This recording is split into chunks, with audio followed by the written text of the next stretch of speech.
Hey everyone, this is Kevin and this is my new 90-gallon aquarium build here. I went with a deep blue 90-gallon reef ready tank with the corner overflow as you can see here. And for my sump, I have a custom sump made from my local fish store here.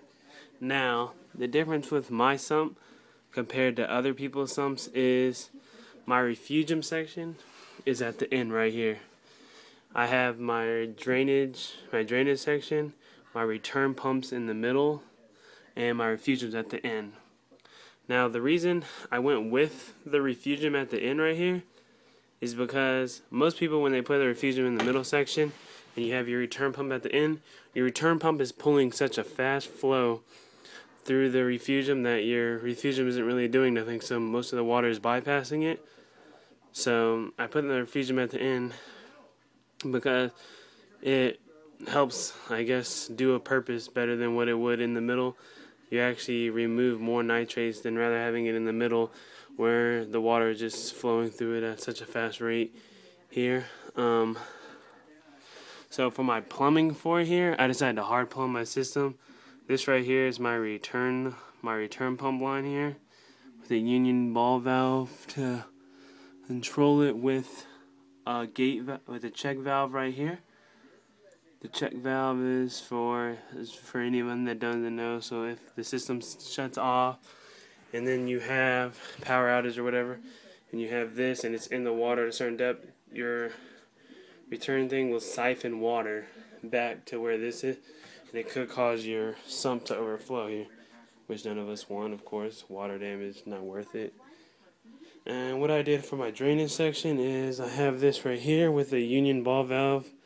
Unions are good if you decide to hard pump a system, better than having to go back through and cut pipe. I have it draining into here. Part of it goes into my first stage in this section right here.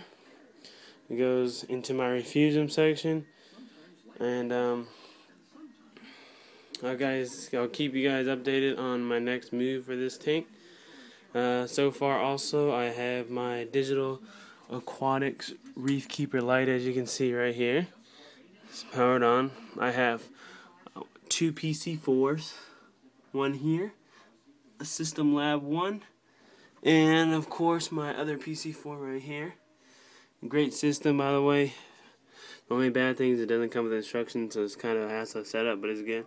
And right here I have my JBJ auto top-off system with an aqua lifter pump, which is a good pump, by the way. Not too bad for what it does. I used it on my nano aquarium, but now I moved it over to this one. And my auto top of RODI water and Kalkwasser. I went with this sand right here, Caribbean Ocean Live Sand. Read a lot of good reviews on it, so I got two 20-pound bags of it. I'm trying to do a deep sand bed. Heard they're actually worth it. Wasn't going to, but been reading up a lot on them. And New York Steel also persuaded me to do this. And of course, Instant Ocean Sea Salt. Now the question I have is whether to go with live rock or dry rock. That I really do not know. I just don't know at the moment. Like, is it better to do live rock, and just like cure it yourself, or buy dry rock and turn it into live rock? I really don't know which one's better, so if y'all could help me out on that, that'd be very helpful. And in about 2 weeks I should have my skimmer here, and I'm going to use a Super Reef Octopus 2000 skimmer. Seen a lot of Reef Octopus skimmers. I really like them. They do the job right, so that's what I decided to go with.